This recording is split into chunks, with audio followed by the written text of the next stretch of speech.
अस्सलाम वालेकुम, welcome to listen your body. आज मैं आप लोगों के राइस को लेके जितने भी क्वेश्चन हैं वो क्लियर करने वाली हूँ। क्या राइस हमारे वेट रिड्यूस करने में हमारी हेल्प करते हैं? राइस हेल्दी हैं कि अनहेल्दी हैं? राइस खाने चाहिए कि रोटी खानी चाहिए?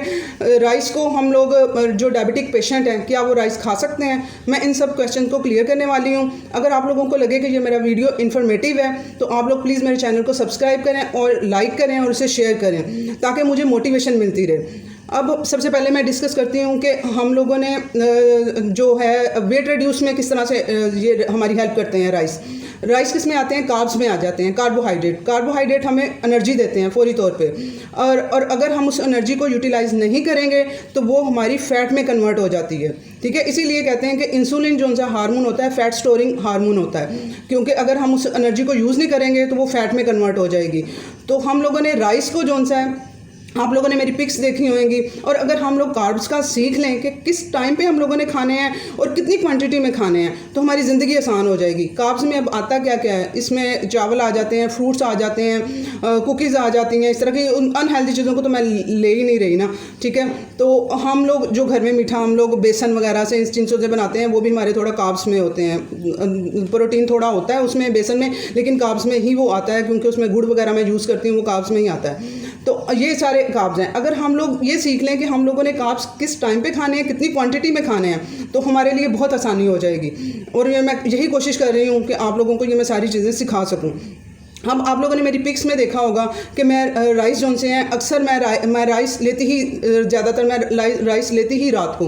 उसकी रीज़न ये है कि मैंने सुबह उठ के अपना वर्कआउट करना होता है। ठीक है, लोग क्या करते हैं जो जिम में जाते हैं, जो जिम करते हैं, वेट एक्सरसाइजेज करते हैं, वो एक्सरसाइज करने से पहले क्या करते हैं, ये अपने कार्ब्स कोई ना कोई लेते हैं, केला खाते हैं या फिर थोड़ा वो जो स्नैक्स जो होते हैं इसके राइस के, इस तरह की चीज़ें वो यूज़ करते हैं ताकि उनमें जान आ सके एक्सरसाइज के लिए। लेकिन मैं क्या करती हूँ, मैं रात को अपना डिनर में मैं राइस ले लेती हूँ ताकि मुझे सुबह तक वो एनर्जी मुझे मिल जाए। नींद भी अच्छी पूरी की होती है तो मुझे सुबह वर्कआउट के लिए एनर्जी मिल जाती है। मैं वर्कआउट से पहले कुछ भी नहीं खाती हूँ सिवाय जो मॉर्निंग ड्रिंक मैंने आपको लोगों को बताया हुआ है, सिर्फ वो पीती हूँ। वो फिर ज़्यादा बेनिफिशियल हो जाता है ना कि मेरी कैलोरीज ज़्यादा बर्न होती हैं, फैट बर्न होता है मेरा अगर कुछ मैं खाए पिए बगैर वर्कआउट करती हूँ। तो इस वजह से राइस मैं जो उनसे रात को लेती हूँ, और उसको भी आप लोगों ने प्लेटें भर भर के नहीं खाना है। हमें 1 कटोरी राइस चाहिए होते हैं, उसके साथ फिर मैं कम्बिनेशन दाल वगैरह का या सब्ज़ी वगैरह का कर लेती हूँ। तो हमने कम क्वांटिटी में राइस खाने हैं, और आप लोगों ने अगर सुबह वर्कआउट करना है तो आप लोग रात को अपना डिनर में वो राइस ले सकते हैं। वो आप लोगों को सुबह वर्कआउट के लिए एनर्जी दे देंगे। ठीक है, इस तरह से ये हमारी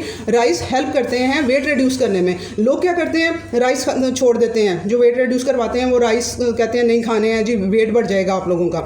मैं जबकि राइस को यूज़ करते हुए वीक में 3 से 4 मरतबा मैं राइस लेती हूँ। ठीक है, लेकिन डिनर में लेती हूँ और उसे मैं यूटिलाइज कर लेती हूँ अच्छे तरीके से, उससे फ़ायदा हासिल करती हूँ मैं।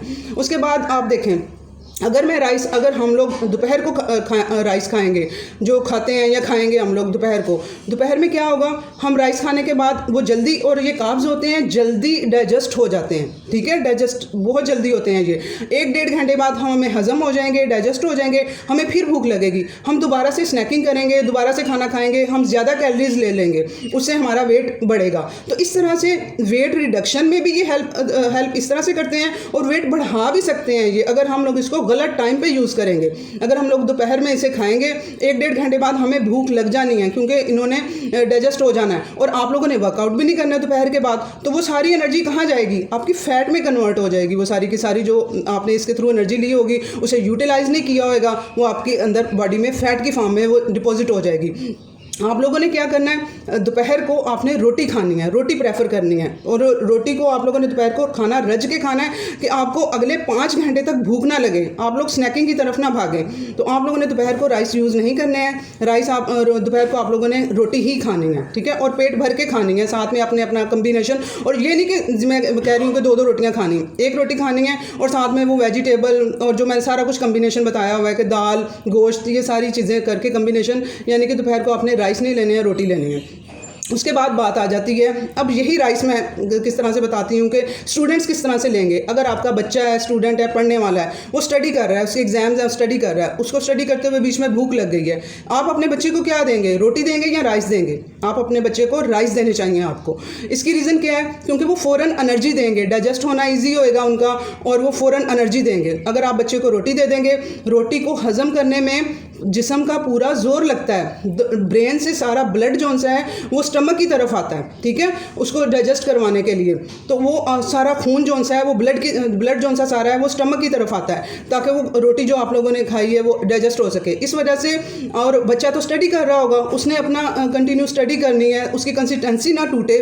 तो आप लोगों ने बच्चे को अगर भूख लगी है स्टडी करते हुए, किसी स्टूडेंट को भूख लगी है, तो वो अपना जो सा है अपनी स्नैकिंग किसके साथ करेगा? राइस के साथ करेगा। वो खाना अपना राइस खाएगा, ठीक है, वो स्टडी करते हुए। और इसकी मैंने रीज़न बता दी है कि उसको किस लिए उस टाइम पे वो खानी है। उसको फौरी एनर्जी चाहिए और उसके लिए वो उसने राइस खाने हैं ताकि उसके जिस्म का जोर कम लगे, उसका ब्लड दिमाग से स्टमक की तरफ कम आए ताकि वो अपना स्टडी सही तरह से कर सके। स्टूडेंट्स को राइस खाने हैं स्टडी करते हुए।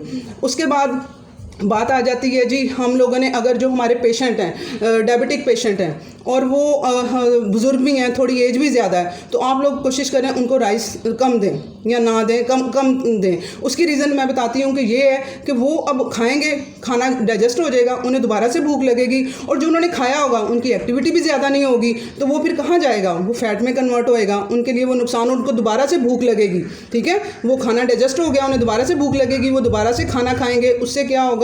उन लोगों को कैलोरीज भी ज़्यादा उनकी होंगी और उनका इंसुलिन हार्मोन डिस्टर्ब होएगा, ठीक है। उनका फिर डायबिटीज़ उनकी बिगड़ जाएगी, उनका इंसुलिन हार्मोन डिस्टर्ब होएगा। इस वजह से उनको कोशिश करें ना दें। अगर आपने उनको देने ही हैं तो कम क्वांटिटी में देने हैं। और उसका हैक मैं बताती हूँ, 2 हैक हैं। एक तो आप लोगों ने राइस बना के 3-4 घंटे के लिए फ्रिज में रख देने हैं। इससे वो उसका जो स्टार्च होता है वो रेजिस्टेंट स्टार्च में कन्वर्ट हो जाता है, यानी कि वो कम्प्लेक्स में चला जाता है और वो देर से हजम होता है, ज़्यादा देर तक के लिए फिल रखता है, ठीक है। एक तो उनको राइस को फ्रिज में बना के आप लोगों ने रख के यूज़ करना है, अपने उनको यूज़ करवाना है, खुद भी बल्कि अपनी रूटीन में कर लिया करें इस तरह का काम।